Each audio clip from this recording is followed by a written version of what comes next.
लाईटच द्यायचं.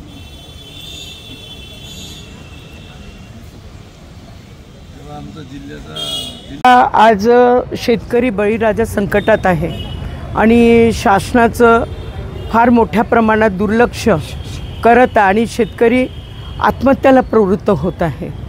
ह्या शेतकऱ्यांच्या तोंडाला पाणी पुसण्याचं काम केलं आणि जो 35 कोटीचा आम्ही शेतकऱ्यांना मदत करणार ती फसवी मदत त्यांनी दिली.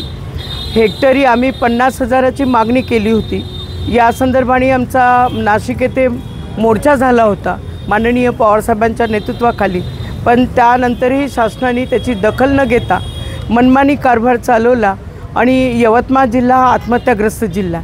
याला विशेष पॅकेज मिळेल असं आमची अपेक्षा होती, कारण या जिल्ह्याला 3 मंत्री असताना तेव्हा या मंत्र्यांनीसुद्धा दखल न घ्यावं हे आमचं दुर्दैव आहे.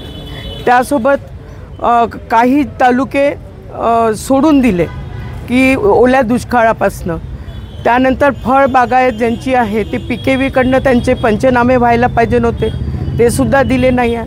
विम्याची जी अट घातली आहे ती शेतकऱ्याच्या पदरात काहीही न पडण्यासारखी आहे, कारण असा अफलातून घोषणाचा पाऊस पडतो आणि शेतकऱ्याच्या खात्यात मदत होता, असं एकंदरीत आभासी चित्र या युती सरकारने उभं केल्यामुळं आज आम्ही मौन धारण करू सरकारचा निषेध करण्यासाठी ही काळी दिवाळी शेतकऱ्यांसाठी आम्ही करत आहोत. शेतकऱ्यांचं नुसतं शेतीचंच नुकसान नाही झालं, नागरिकांचं नुकसान झालं, जनावरांचं नुकसान झालं, पीक काढणीलाही पीक राहिलं नाही.